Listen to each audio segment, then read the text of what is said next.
Hi everyone, I'm Abby, and welcome back to Phoenix Wright Ace Attorney Trials and Tribulations. Now, this is the penultimate episode. The next one will be the last, but not this one. And, yeah, last episode, we exorcised Dolly Hawthorne from Maya Faye's body, but we stopped to figure out who actually killed Misty Faye. Yeah, let's do that.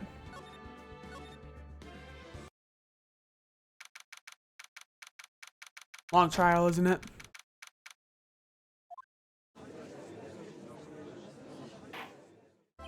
Now then, before we proceed any further, I'm going to announce the results of the test we had performed earlier. Tests? Yes, tests. And the bloody dagger there was found stuck in the pine tree. Oh yeah, that. Totally forgot about it. I don't blame you. That's the weapon that Maya Faye used when she fought with the victim. So what are the results? Was the victim's blood, or due to time constraints, a full test wasn't possible? However, there's one thing we can say with certainty. Blood that was on the dagger was not the victim's blood. That is all. Now then, let's restart this trial. So it wasn't Misty's blood on the dagger. And whose was it? I'm sure both the defense and the prosecution know this, but this trial is rapidly coming to a close. Both sides will need to show some firm evidence with their claims. I understand, Your Honor. From what I've heard, the witness is dangerously weak, physically speaking. So let's finish this quickly. Agreed. Very well. Please bring in the last witness. Poor Maya, man. Witness, please tell us your name and profession. Maya Faye. My profession is, I'm the assistant manager at Wright & Co. Law Offices. Maya. According to the magazine I have here, you're a spirit medium with the crane channeling technique. I'm frightened. The Faye clan. I don't want any more to do with it. Oh my, pain the Faye bloodline causes must be unbearable. Very well. Now then, Miss Faye. When the event occurred, you were in the garden of the Inner Temple, and witnessed the moment of Miss Sully Stoneham's murder. Is this correct? I didn't see any. Straighten up this instant, young lady. Huh? Pick your head up and speak clearly. It's always time for crying later. But your mother was killed right in front of your eyes. There's nothing you can do to change that fact. There's something you can do. You can finish this. You've been watching the whole thing, right? You've seen the witnesses come out, and you've seen us squeeze the truth out of them. Now it's your turn. Let's hear your testimony. On the night of the crime, what exactly did you see happen? Witness, if you please. Yes, Your Honor. Poor Maya. Must not be easy for her. Rattle's words are harsh, but kind of true, yeah. I was passing through the garden on the way to a spirit prep room when it happened. Suddenly someone struck me over the head. I stumbled and ended up against the stone lantern. I think I screamed, "Help me!" Then something warm splashed over me. That's when I lost consciousness. So you were struck on the head. I suppose it must have been the staff. Maya, the person who hit you, it was Dahlia Hawthorne, wasn't it? I'm sorry, Nick. I couldn't see. I don't know who it was. Maya, think hard. Sorry, Nick, but I really couldn't. Huh. Can't say it was an especially good night for young ladies to be walking around alone. Seems that it'll be hard to determine the criminal through a testimony alone. Very well then, Mr. Wright. Please begin your cross-examination. Maya, hang in there. She doesn't look well at all.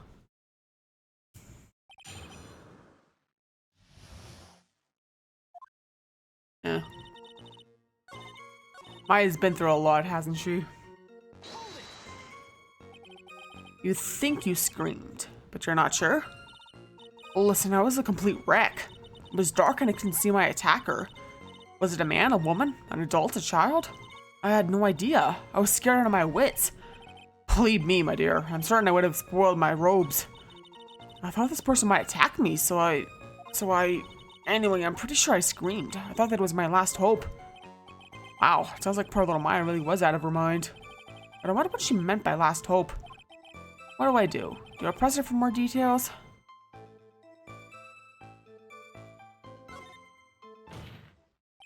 Wait a minute, Maya.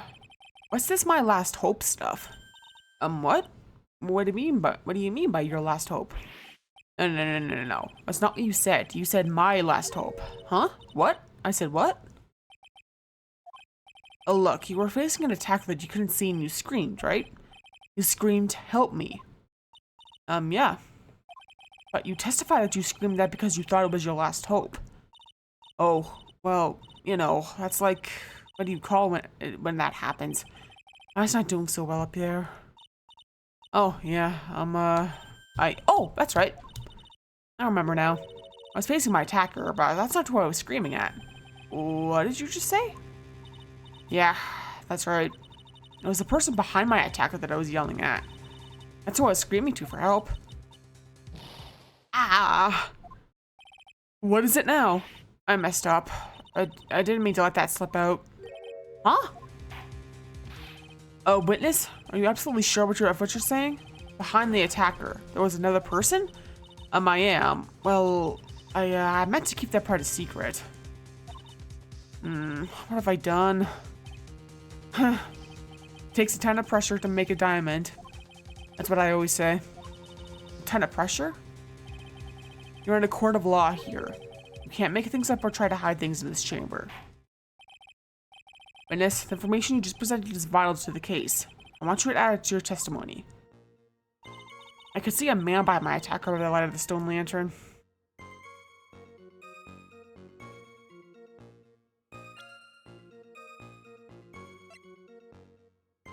It was not lit the night of the crime. That's the issue there.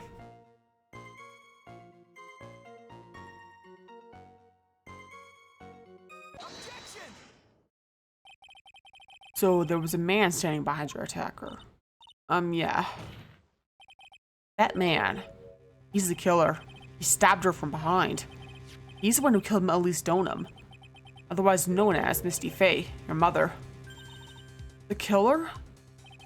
Maya, you know who killed your mother, don't you? What is the meaning of this, Mr. Wright? To be frank, Your Honor, I think she's in shock and quite confused. That's why she hasn't noticed the huge problem with her testimony. Huh? What do you mean? What problem? Maya, on the night of the crime, that stone lantern was out of commission. Huh? What? It's true. There was no light anywhere in the garden that night. No! Order! Order in the court. Mr. Grotto, explain this. Add the pureness of milk to the perfect clear darkness of coffee. Stir. That is the state of the witness's mind right now. A cup of cafe au lait. Cafe au lait? Is that even illegal?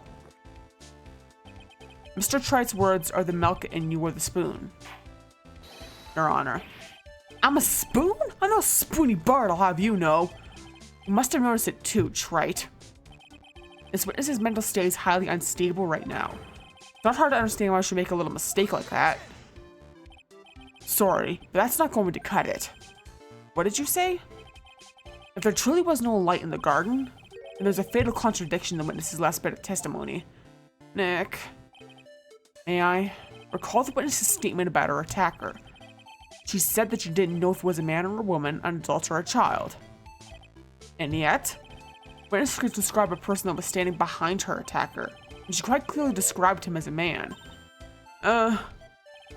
In other words, that would have to mean that Maya actually saw our mystery person, despite it being so dark that she couldn't see the face of her own attacker. No! Order! Order, order! What in the world does this all mean, Mr. Wright? Are you saying Miss Faye saw the real killer under pitch black conditions? Trite, do you have any idea what you're proposing? How could she have seen in the dark? There was no other light source in the scene.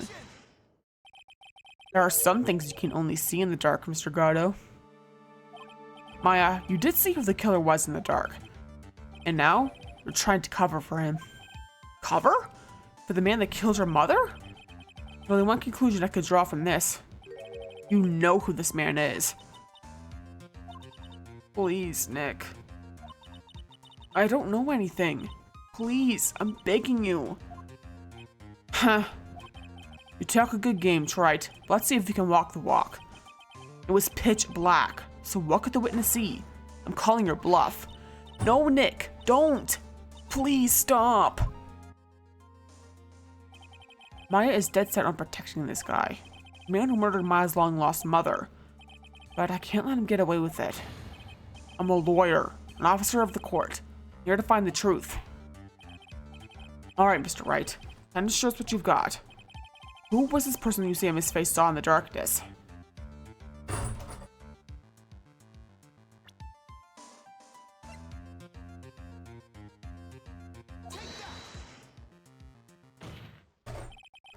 Because it was pitch black, Miss Fay was able to recognize the killer easily. I'm sure the court would like to see for itself how this is possible, yes? What? But how do you propose to show us something like that? It's easy. We just need to recreate the conditions of that night. Conditions?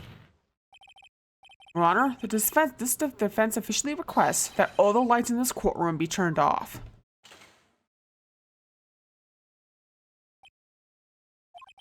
What? This is... But it can't be. Huh?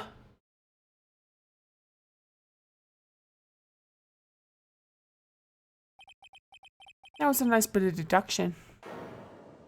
Right. Remember a recipe for a turnabout when Fiorio Tigre blew out the courtroom lights? Yeah, that was a little bit of foreshadowing for this. Well, everyone, this is the man Maya saw on the night of the murder.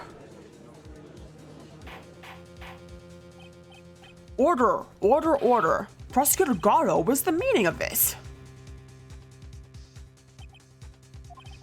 Surely you must be shocked to hear yourself accused of such a thing. Why aren't you denying it? Huh? Your Honor, you're asking the wrong person.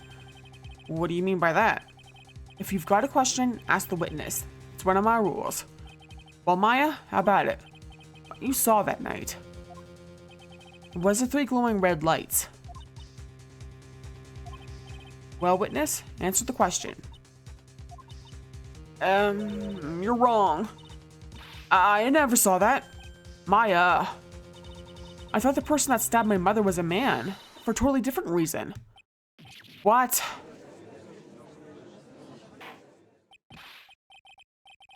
Witness, stop your chattering, Your Honor. Chattering? If it's worth asking, ask the witness. That's one of the rules. All right. Well then, let's continue with the testimony. Please tell us how you knew the killer was a man. Yes, Your Honor. I didn't realize until after I woke up, but...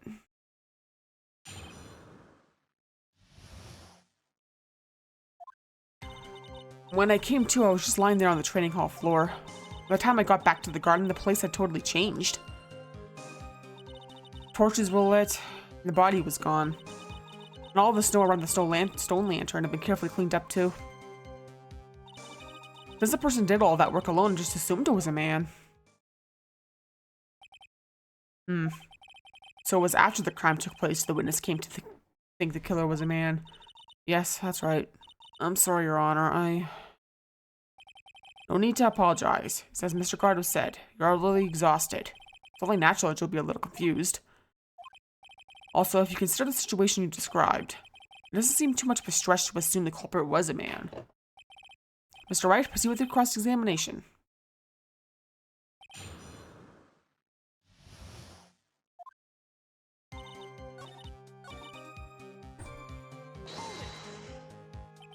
The torches were lit? Yes, that's how I noticed that the whole scene had changed. I won't to say it was the killer who lit the torches. I mean, how else could it be? They'll probably lit them since it'd be impossible to do any cover-up work in the dark.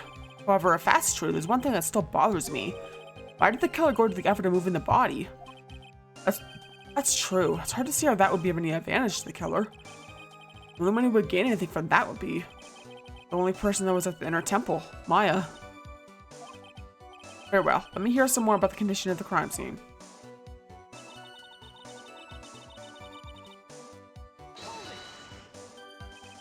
So you're saying the killer cleaned up the snow? It did look really odd. The snow was removed in a natural-looking rectangular shape around the lantern. There were a lot of shovels around the inner temple, but they're all really heavy, way too heavy for me to use. An odd fellow indeed, this killer. Why on earth would anyone want to take snow away? Well, there's one thing I can think of. Did you see that a lot of the victims' blood sprayed onto the snow? Yeah. The area collapsed and ended up being splattered. In other words, the killer's purpose was to hide the bloody snow. I think that's the most reasonable explanation. Perhaps. However, there's something that's bothering me. If the killer just wanted to hide the snow with the blood on it, there was no need to remove that amount. That's true. He could have scooped up just the snow that was stained with blood. Looks like there are some mysteries behind this issue, but I think this will help explain them. Killer certainly went through a lot of trouble, moving the body by pendulum, manipulating the crime scene. But for what purpose? Why do all that? Maybe Maya knows more than she's letting on.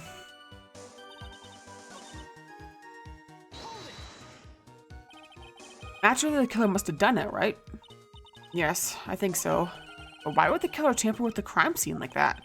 It must have been something that the killer desperately wanted to hide. The truth is, when I saw the crime scene, I felt something. You did? Yes. I felt like the killer was hiding the evidence for me. For my sake. What? Hiding it for you? Everyone knew that I was the only one at the inner temple that night. If Sister Bikini had come back and looked at the garden, she may have thought that you had done it. No, she definitely would have thought so. You're saying that's why the killer cleaned up the crime scene to make it look like nothing had happened? Yes, I'm sure of it. Well, certainly an important piece of information. Why don't you add that to your testimony? Yes, Your Honor. I think it was for my sake that the killer cleaned up the evidence of what had happened.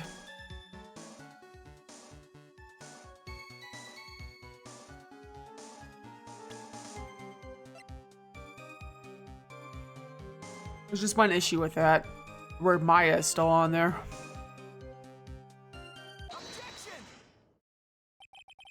The body of Elise Dornan was carried all the way to Hazakura Temple's courtyard. Then, at the garden, the real scene of the crime, the snow that we suspect was covered in blood was scooped up and removed. It's reasonable to believe this was all done in an attempt to hide the true crime scene. However, there's still one matter that seems somewhat odd. Oh? And what would that be? You must have figured it out by now, Mr. Gardo. It's a message written in blood on the lantern. It was written very clearly on the white stone lantern. Maya. If the killer was so motivated to protect Maya from suspicion, then why didn't they wipe the writing off the lantern? Ah, you're right. Order, order, order. But Mr. Wright, isn't it a fact that the killer was trying to cover up the crime scene? Indeed. But it doesn't make much sense to move the body and remove the bloody snow, and then not wipe off the most incriminating thing of all, the bloody writing. But if that's the case, do you have an explanation for the killer's mysterious behavior? Why would this killer move the body and remove all that snow, but then leave the bloody writing on the lantern? I don't know what the killer's plan was, but it's a fact that the killer left the writing on the lantern. Must be a reason for it. Well then, Mr. Wright, let's hear your opinion. Why did the killer leave the message written in blood on the lantern? The killer didn't notice it. Prosecutor Gardo, earlier in this trial, gave me some good advice. Once you eliminate the impossible, whatever remains must be the truth. Maybe you're not as dumb as I thought. The real killer wanted to disguise the fact that a crime had occurred there. If that's the case, they wouldn't have left the body writing on the stone lantern on purpose. Therefore, it must mean that they didn't notice it. But that doesn't make any sense. The torches were all lit and everything. There's no way any normal person would miss something as glaring as that. You're right. There is no way any normal person would. What? What are you trying to say, Mr. Wright? There's only one person involved in this incident who could have missed seeing the bloody writing altogether. And who would that be? Who was the person that could have failed to notice the bloody writing? Yeah. because of his visor. Mr. Gardo, this is what you said yesterday. My eyesight is pretty messed up. Even with these huge goggles on my head, I still can't see everything.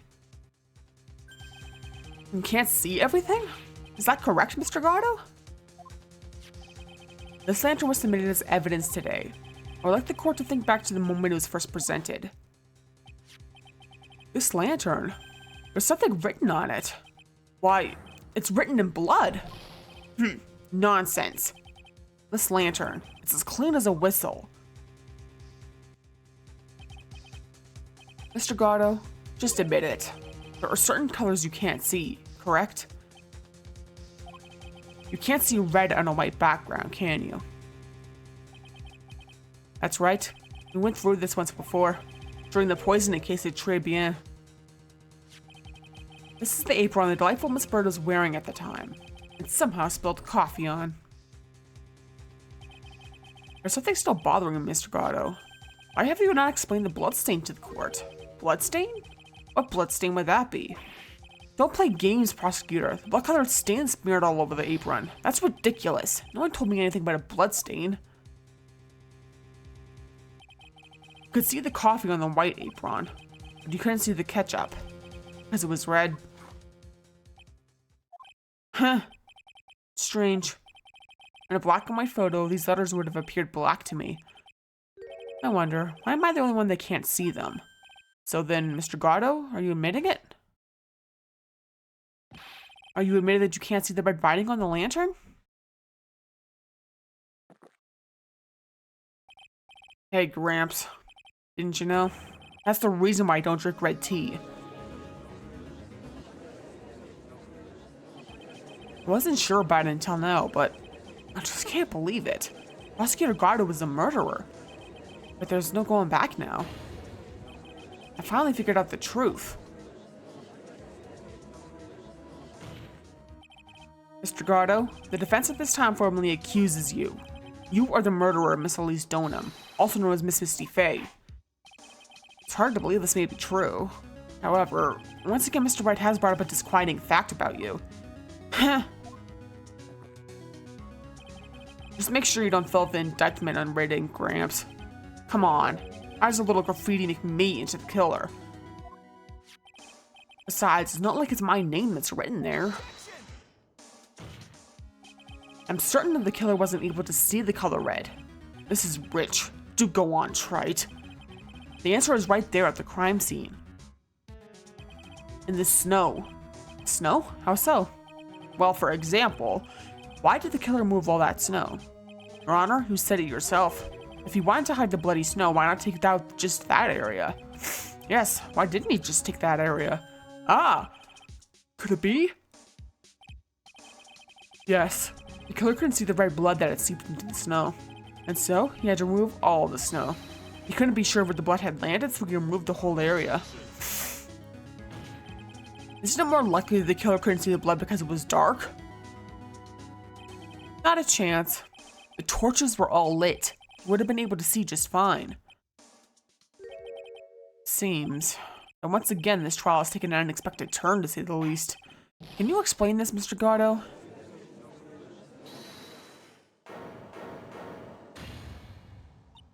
Oh, well, wait just a minute. Maya, what is it, witness? And Mr. Gardo isn't the killer. After all, he didn't even come to the inner temple until 2 days after the murder took place. He didn't show up until after that old bridge got fixed up. Maya, you can't testify to something like that. Why? What do you mean? I may not look it, but eek!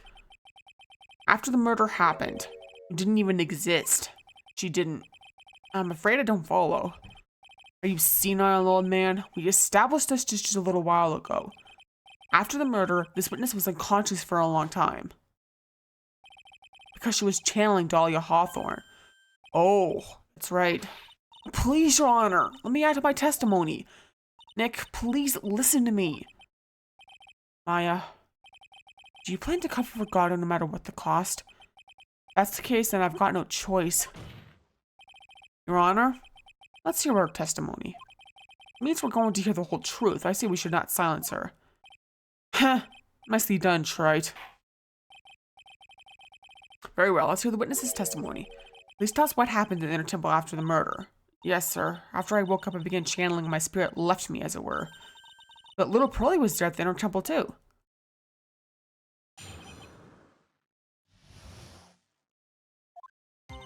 Pearlie was also stuck on the inner temple side that night.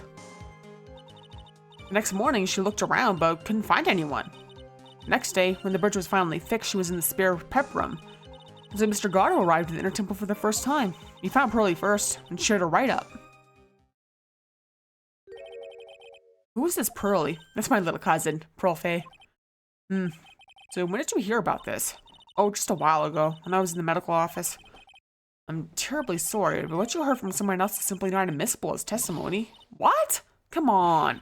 Pearlie would never tell a lie. She's a way more honest person than I'll ever be. Real smart, Maya. You always know the best things to say when you're under oath. Huh. Prosecution has no objection. We believe the witness. Mr. Gatto. Let's just move on to the cross-examination. The defense has no objections. This is highly unusual, but... Well, Mr. Wright? Let's get this cross-examination started.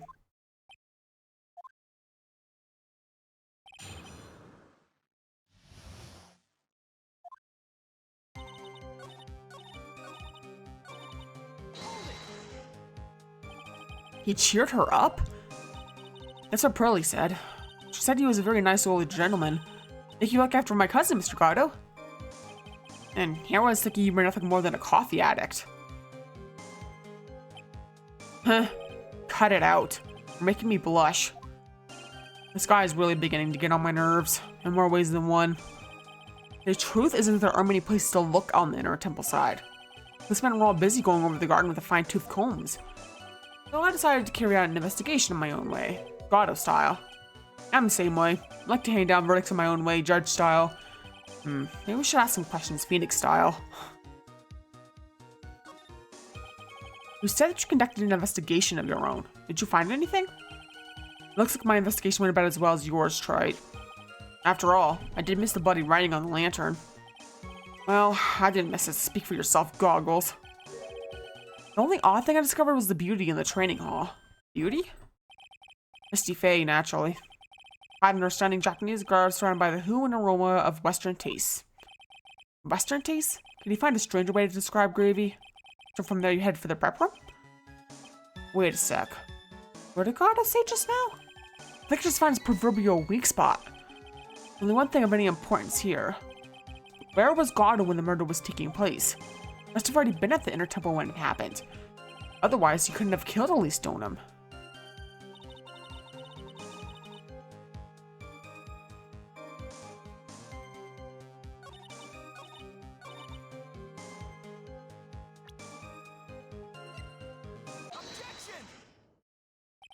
Mr. Gatto, the first time you crossed Dusky Bridge and went into the inner temple was long before the murder took place. Why do you say that? Because you just made one fatal slip-up. The hanging scroll in the training hall. Hanging scroll?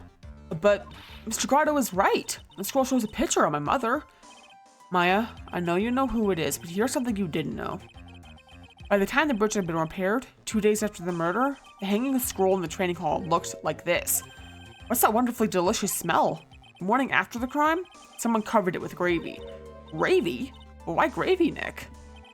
Because gravy was much more than a condiment to the culprit.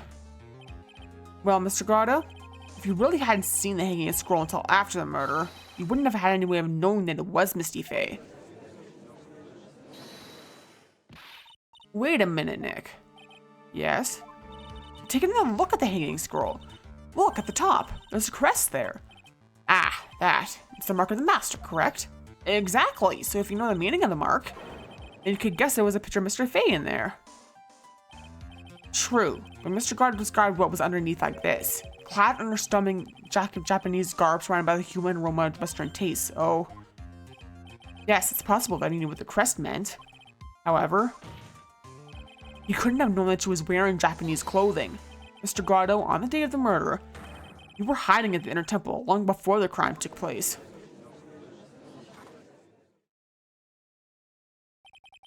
Can I ask you just one little thing, Trite? What is it? This whole theory of yours, it all rests on a certain assumption. That I knew beforehand that a crime was going to be committed. That's right. Otherwise, there's no reason for him to sneak onto the crime scene. Of course, Mr. Grotto knew about the plan. Huh? What did you say? Is it really possible that another person knew of that plan?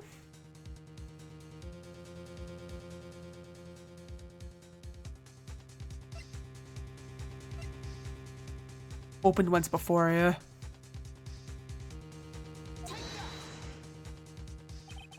This crime was actually planned over a year ago. Morgan Fay authored the plan for her daughter's future, and these instructions were hidden somewhere in Fay Manor for a year. However, by the time little Pearl has found these instructions, they had already been unsealed. Unsealed? Yes. The killer had read these instructions long before Pearls ever found them. That's how he knew the crime was to take place in the Inner Temple.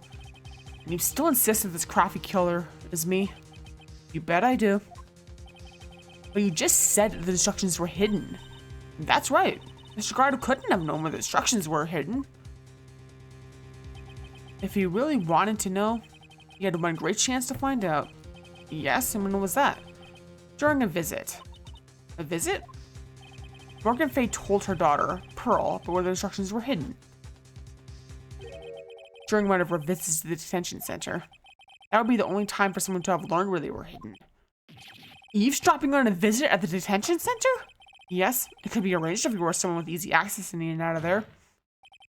Like, for example, a prosecutor such as Mr. Grotto.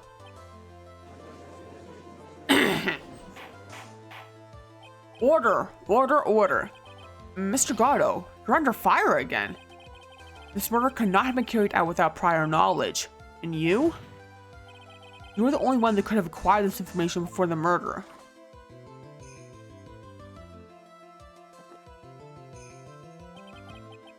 Humans are afraid of the dark.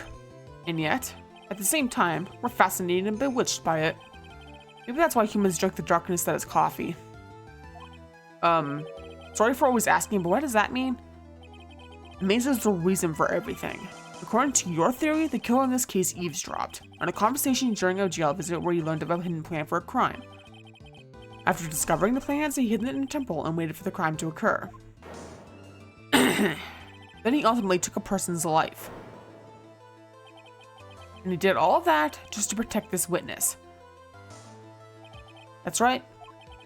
If you're accusing me of this crime, I have to ask you, why would I do this? This girl's nothing but a stranger to me. Got no reason to go through that kind of trouble to protect her. I am what you see. I'm certainly not the type to rescue the damsel in distress. Killer's behavior is certainly extreme, for lack of a better word. Even considering the killer wanted to protect this witness's life, his behavior is still a little too unnatural. However, you had a good reason, didn't you, Mr. Grotto? An unshakable reason that forced you to protect this witness at all costs. I knew it. You figured it out, haven't you, Nick? I guess you were doing your best to cover for Grotto. For the same reason, huh?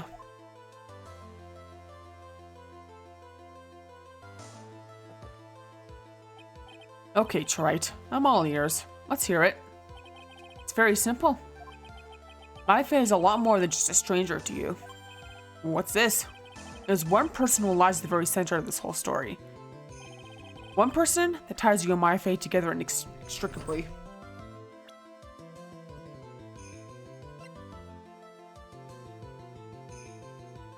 Yeah, Mia.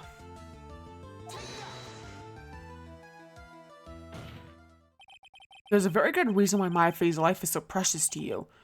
After all, she's Mia Fay's only sister.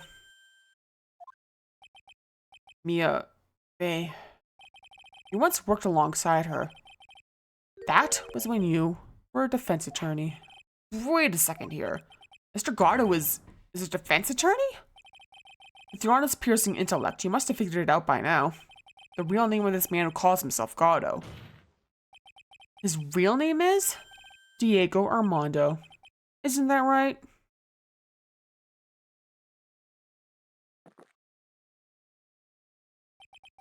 The last time someone called me by that name was over 6 years ago. Yeah, Diego Armando. The name rings a bell. It should, Your Honor. All this is related to a single case. Yeah.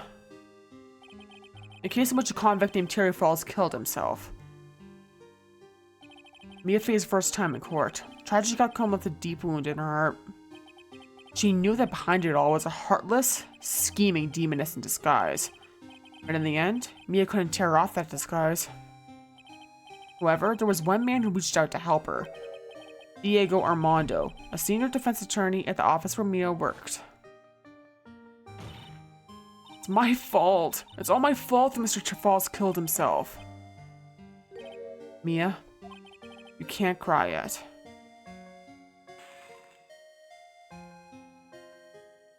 The only time a lawyer can cry is when it's all over.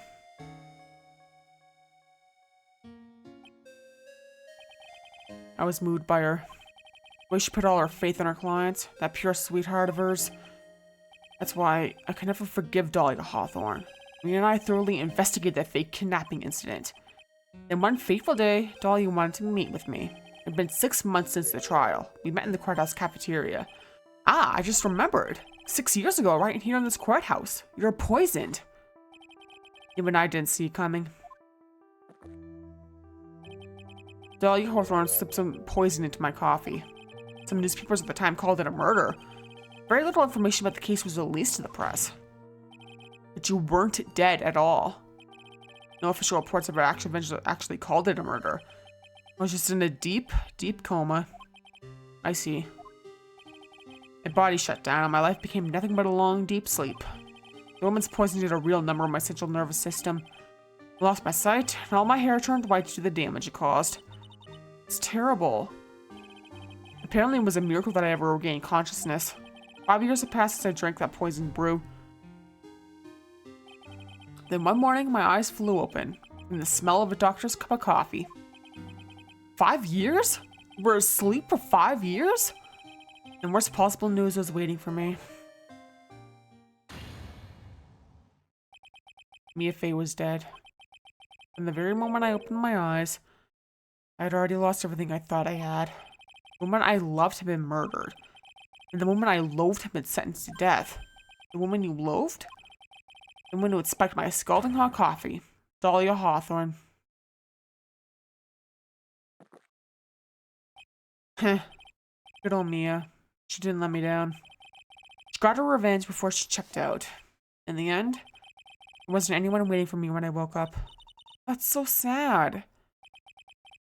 Someone like me, someone who had slept away their best days, there were only 2 reasons left to live. It was for those 2 reasons that I decided to become a prosecutor. But may I ask, what were your 2 reasons to live? The first was you, Wright. Huh? Me? If I hadn't drank that stupid poison, Mia Faye never would have died, much less the way she did. You were the only one who was there to protect her, but you let her die. It was all your fault. It wasn't like that. I wanted to see for myself what kind of a man you really were. So that's why you became a prosecutor? My other reason for living? She goes by the name of Mia Faye. Huh? You mean me? It was the only way I could make up for the sin of not saving Mia. 1 year ago, when the Queen Village incident was resolved, it was obvious Margaret Faye was planning something. Whatever her evil plan was determined to stop it. Her role as a prosecutor put me in the perfect position to do something about her. That's how you overheard Pearl's visit with Morgan at the detention center. I knew that the time was drawing near. Since I knew the plan, I thought I could foil it. My goal was to outwit the plan. I thought if I could do that, I could keep that girl from being caught up in it. It makes sense. Pearls had known the actual purpose of the plan was to kill Maya. She never would have helped out. Finally, the day of the plan was drawing near. I contacted both of my accomplices. Accomplices? Iris Fazakura Temple and Misty Faye. I especially needed the help of Iris. She was to take the fall on my backup plan in case we couldn't control Pearl Faye. But how did you contact my mother? She had been missing for almost 20 years. Officially, yes. What? What do you mean officially? You've heard about it, haven't you? About the strong ties between the main family and the government? Now that you mention it, you did say something to that effect. She said the Master of Karina had great authority. Even without her official position, Misty Face still wielded great influence. Police have been keeping an eye on her movements all this time. That's how I was able to contact her. Again, because of my position as a prosecutor.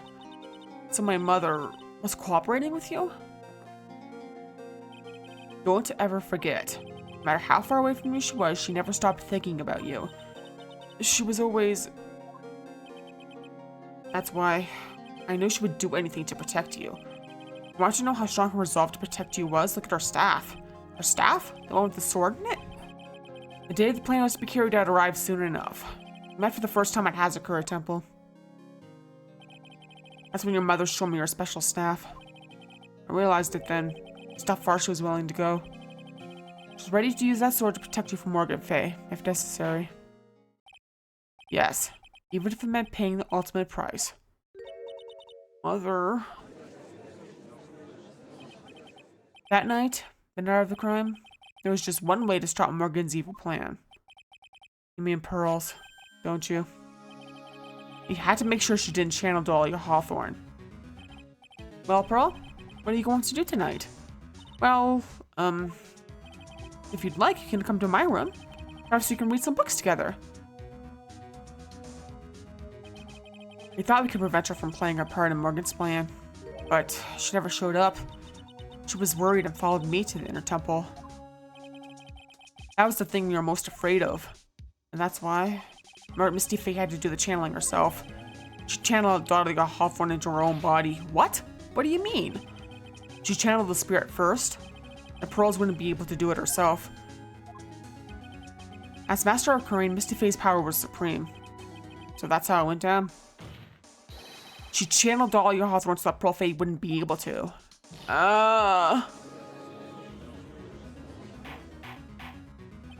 What? Is this true? My role in the plan was to make sure no one was going to hurt Maya Fay. That's why I hid myself within her temple. Just in case you need to be safe from Dahlia Hawthorne. Gato? Anyway, that's all I'm going to admit to. Trite. Huh? There's no doubt about it. You're a great defense attorney. But you're going to have to do the rest yourself.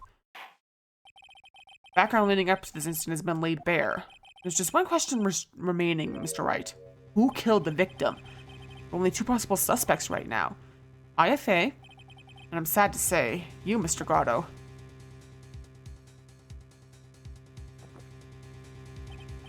Well tried. You're the real deal. And finish this whole thing once and for all. Show us beyond a shadow of a doubt that you can finish this on your own. No, Nick. Please don't. I heard the whole thing. From my sister, in the medical office. That's why I have to protect Mr. Grotto. I can't do it. I can't testify against him. After all, he's the man who put his life on the line to protect Mia. And me too. Maya, I know that. Nick. But even so, it doesn't absolve him of his crime. Please, Maya, testify. Miss Fay, your testimony, please. This is the final testimony. Don't bother trying to hide anything, because I'll know. I want to hear the truth from your own lips. I understand. I'm sure you're right. I'm ready now, Nick. Alright, young lady. Tell us about the moments before you lost consciousness. What exactly happened at the time of the murder? I'm gonna stop this soon. Just before it happened, I think I saw some red lights. 3 of them. Thought I'd ask for help, but just then I was splattered with blood. She wasn't dead though. She struck back at the enemy behind her. Suddenly the red lights went out and the whole area was dark. Just at that moment, there was a horrible scream. Right after that, Dahlia collapsed and I lost consciousness. These red lights. Thought you said you don't remember seeing them. Sorry. I thought I saw them, but then they disappeared all of a sudden. Things break, Trite. Even the best of theories. Who was it that stabbed Misty Fay? It looks like you still can't prove it. Maya is telling the truth this time. I know it. Rest is up to me. Well then, Mr. Wright, Proceed with your final cross-examination of the witness. I'm gonna stop that there, yeah. Interesting, isn't it? Crazy and interesting. Like, it's properly foreshadowed, but yeah. So, well, remember, this is penultimate episode, so the next episode will be the last one. So yeah, thanks for watching. Feel free to like and comment and subscribe. Check my Twitch and Ko-Fi and Twitter/X. And next episode will be the ending of this game. So look forward to that, and peace off.